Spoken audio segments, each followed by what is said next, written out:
체제 경쟁에 있어서 네. 남북한을 놓고 봤을 때 자유민주주의와 그다음에 시장 경제를 우선시하는 남한 경제 체제가 결국은 대한민국을 세계 10대 강국으로 만들었다. 이렇게 이제 말씀하시는 거죠.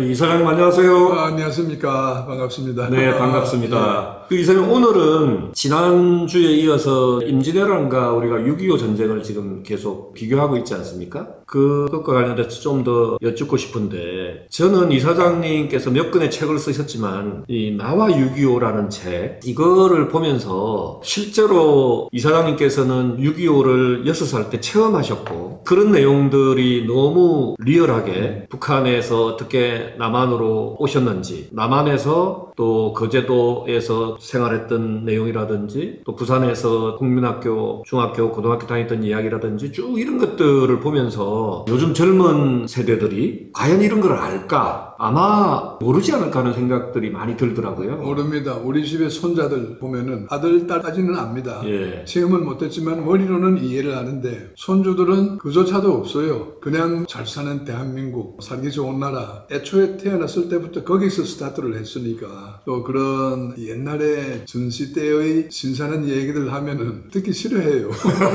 듣기 싫어도 우리가 징비를 해야지 다음에 그런 일들을 겪지 않기 때문에 우리가 그런 소명의식을 가지고 여해연구소와 사단법인 충무 아카데미를 운영하고 있지 않습니까? 그런 차원에서 이사장님께서 이게 2020년도에 이 책을 쓰셨던데 이 책을 쓰게 된 어떤 계기와 그 다음에 이 내용에 대해서 간략하게 설명해 주시면 좋을 것 같아요. 계기는 제가 무슨 글재주가 있습니까? 친구들하고 모여가지고 동아리 멤버들끼리 이제 이야기를 하다 보니까 야, 금년이 6.25 발발 70주년인데 신문사에서 특집도 나오고 하는데 도대체 당신은 그 당시에 어디서 뭘 하고 있었느냐? 너는 뭘 하고 있었느냐? 우리 동아리 멤버들끼리 A, B, C 이렇게 쭉 돌아가면서 얘기를 나누고 했거든요. 그러다가 얘기가 좀 길어졌는데 한 멤버가 오늘 안 나온 사람을 위해서 오늘 한 얘기를 우리 카톡에다 올려달라 그래가지고 또 올렸어요. 그거를 출판사 하는 친구가 또 우연히 보고 나서는 이거를 출판을 합시다 그러는 거예요. 야, 그거 창피하게 어떻게 출판하느냐 하니까 아니야, 요즘 젊은이들이 6.25 사변을 북침이라고 이야기하는 정도로 지금 교육이 잘못되어 있으니까 이거는 교육용으로라도 출판할 필요가 있다. 내가 무료로 출판해 주마. 그래서 좀 쭈글스러웠지만은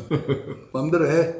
그렇게 해서 나오게 됐습니다. 그래도 너무 뜻깊은 책이고 저는 이사장님 이 책을 읽으면서 정말로 감동을 많이 받았는데, 물론 이제 이사장님의 라이프 스토리나 이런 것들도 많이 나오지만 그 6.25 전쟁 당시에 그 피난민들의 그 삶, 그 고통스러웠던 삶, 그 다음에 그 당시의 풍경이라고 그럴까요? 특히 이제 저는 그 국민학교 다닐 때 내용을 읽어보면서 피난민 학생들과 그 다음에 남한에 있었던 학생들이 국민학교 때 물론 책걸상도 없었지만 나누어서 같이 수업을 한 게 아니라 따로 나누어서 수업도 하고 하다가 뒤에는 궁극적으로 통합이 되긴 했던데 그런 과정이라든지 이런 것들을 정말 저도 책 보고 알았거든요. 제가 이러면 이 젊은 친구들은 정말 이런 것을 전혀 몰랐을 것이고 이 책을 통해서나 누군가는 경험했던 사람이 말을 하는 것이 너무 중요하다고 생각하기 때문에 이사장님께서 이 책 내용 중에서 6.25 당시를 경험했던 사람으로서 정말 꼭 젊은 사람들이 알았으면 좋겠다는 이 내용을 조금 그래도 설명을 좀 해주시죠. 잘 아시다시피 1945년에 해방이 되었지 않습니까? 그러면서 38 위북에는 소련군이 진주하고 이남에는 미군이 진주하고, 그런데 저희는 그때 북한 함경남도 흥남에 살고 있었는데 제가 어린 나이였지만은 그 삶이 굉장히 아주 신선했습니다. 아버지, 어머니, 할아버지, 할머니 이렇게 대가족이었는데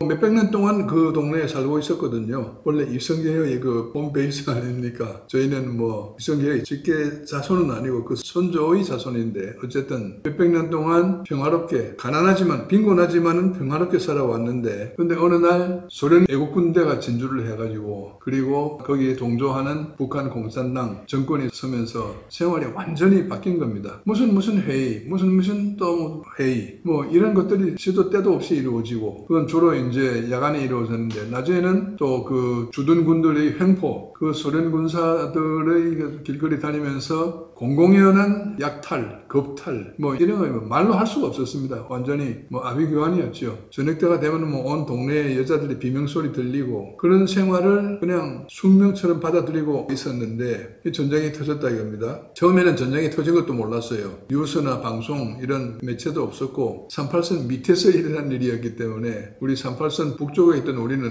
더군다나 우리 같은 아이들은 그걸 모르고 있었는데 어느 날 뭐 갑자기 쌕쌕이라고 하는 비행기가 나타난 거예요. 하늘에. 맨날 참새나 잠자리만 보다가 아 뭐 또 저런 날 것이 있나. 그게 알고 보니까 미군 전투기였어요. 그리고 우리 집 앞에 그때 일본이 만주를 경영하기 위해 가지고 큰 화학 공업단지를 경남에 만들었는데 그중에 비료 공장이 우리 집 앞에 있었거든요. 거기다 폭격을 하는 겁니다. 그런데 한번 이 폭탄을 받고 불길이 저는 그렇게 큰 불길을 본 적이 없었는데 보통 부엌에 불만 보니까 조금 이따 꺼지지 않습니까? 아니 오늘 오후에 폭격을 받았는데 밤 12시까지 안 끝나고 내일까지 불타고 있는 겁니다. 아 정말 무섭더군요. 그런 것도 무섭고 어쨌든 참 여기가 살 곳이 못 된다 하는 것을 이제 느끼고 있던 차에 피난을 간다. 무슨 뭐 국가에서 방송을 하거나 대피 명령이 있었던 것도 아닙니다. 그냥 주위에서 사람들이 수군수군 하면서 이제 가야 된다 해가지고 가는 겁니다. 저희는 그때 이제 큰 길가에 살고 있었어요. 피난민들이 물결이 다 보이는 겁니다. 근데 조부모님, 부모님, 내 동생들하고 그리고 우리 식구 8명 또 그 내눈배기 강아지 월이까지 9식구였는데 이게 있으면 안 되겠구나. 우리도 가야겠구나 해가지고 피난길 나섰죠. 그것이 12월 하순이었는데 나중에 제가 성장해서 역사 기록을 보니까 12월 22일이더라고요. 그래가지고 오로지 그 피난민들이 발길을 따라가지고 흥남부두로 가는데 처음에는 무슨 민방위 훈련인 정도로 생각을 하고 갔다가 2, 3일 있다가 돌아오겠지 해서 할아버지 할머니 보고 그날 아침에 끝난 김장김치 여기다 보관해놨으니까 집 좀 보세요. 그러고 출발했는데 아니 그게 김치 뭐 따질 상황이 아니더라고요. 그래서 도로 올라와가지고 할아버지 할머니를 모시고 월이야 집 봐라 하고는 그냥 같이 내려왔죠. 그러느라고 그날 흥남부두에 도착을 못했습니다. 그래서 도중에서 하룻밤 자고 그리고 그 다음날 그러니까 12월 23일 날 저녁에 배를 타게 되었는데 고생은 그때부터 저뿐만 아니고 20만도 넘는 피난민들이 흥남 주민들 뿐이겠습니까? 함흥에서 길조, 명천, 저 해산진, 함경남도, 북도 그쪽에서 몰려온 피난민들의 수가 정확히는 아무도 모릅니다. 어쨌든 통계상 20만원이라고 하지만 그 이상일 겁니다. 그런 환경이었기 때문에 그런 사회적인 환경, 반만년 역사에서 한 번도 겪어보지 못한 외국군 진주하의 그런 험한 삶, 공산주의라는 게 그때 말로만 들었지만은 그 삶이라는 것이 어떻다 하는 것을 체험을 하다 보니까 이 체제 하에서는 살 수 없다. 저희가 본능적으로 느끼고 피난 온 거죠. 예. 그래서 오셔가지고 어쨌든 남한에서도 고생을 많이 하신 내용들도 책에 많이 있던데 초등학교 때 책걸상 없이 공부했던 그 이야기 좀 해주시죠. 그 당시 나중에 보니까 우리나라 GNP가 뭐 20불인가 30불인가 되는데 그냥 그런 줄 알았습니다. 책걸상은 없는 거다. 그냥 학교 가면 책을 주는데 그 책을 가지고 선생님이 읽으라 그러면 읽고 설명 듣고 하는 것이지 책걸상 그거는 당연히 없는 것이고 뭐 이상하게 생각하지 않았습니다. 근데 나중에 거제도에 와서 그 학교 본관 쪽에 보니까 책걸상이 있더라고요. 야 저기서 공부하면 참 좋겠다. 근데 나중에 그 책걸상이 있는 데서 공부를 했죠. 이렇게 길다랗게 해가지고 한 책상에 한 10명 정도 이렇게 앉아가지고 네. 어쨌든 이제 이 6.25를 직접 체험한 사람으로서 또 그 책을 통해서 읽어보면은 중학교, 고등학교 때 또 장학금을 받고 서울대학교 입학하시고 그 다음에 대한항공에서 근무하시고 이런 스토리들이 쭉 있는 거를 보고 좀 고생도 하셨겠지만 나름대로의 또 이제 고생한 만큼 성공도 하셨다고 생각이 드는데 어쨌든 그것도 그거지만 6.25를 체험한 사람으로서 또 그리고 현재 이순신 연구를 이사님께서 열심히 하고 있지 않습니까? 임진왜란과 관련해서 하는데 어쨌든 그 두 가지를 나름대로 정통한 사람으로서 있어서는 안 될 전쟁 두 개가 우리나라 역사에 있었던 거고 그런 차원에서 혹시 젊은 사람들한테 좀 조언해 주실 말이 있으시면 마지막으로 좀 부탁드립니다. 저는 피난민이라는 말을 안 쓰고 이향민이라고 씁니다. 네. 물론 피난민이기도 하지만은 고향을 우리 의지로 떠나왔다 하는 뜻에서 이향민이라는 말을 쓰는데 모든 이향민들이 다 같이 겪은 고생이죠. 또 그것은 시간을 거슬러 올라가면은 임진왜란 때 조선의 모든 백성들이 겪었던 그런 공통 경험이라 이겁니다.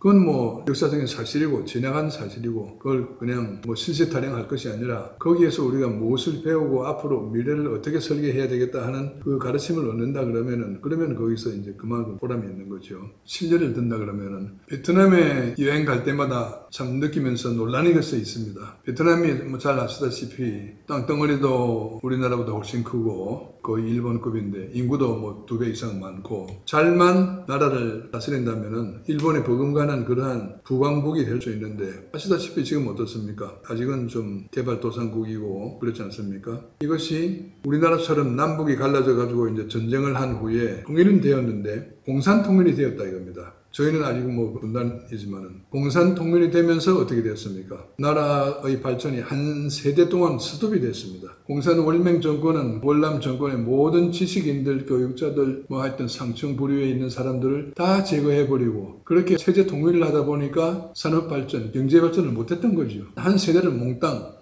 1975년에 했으니까 벌써 50년이 되었네요. 거의 그 대부분의 시간을 낭비했다 이겁니다. 지금 이제 뒤늦게 경제발전을 하고 있습니다만은 애초부터 우리나라처럼 자유민주 통일, 자본주의 통일을 해가지고 국력을 집중했다 그러면은 우리나라보다 훨씬 더 잘 살면 잘 살았지. 그런 나라인데 지금 이렇게 또 사는 모습을 보면서 우리는 절대 저게 배우면 안 된다. 호치민 같은 영웅 필요 없다. 호치민은 베트남 정권을 수립하는 데 있어서는 영웅이지만은 베트남 민족을 국가를 발전시키고 국민을 행복하게 시키는 데는 그건 전혀 도움이 안 되는.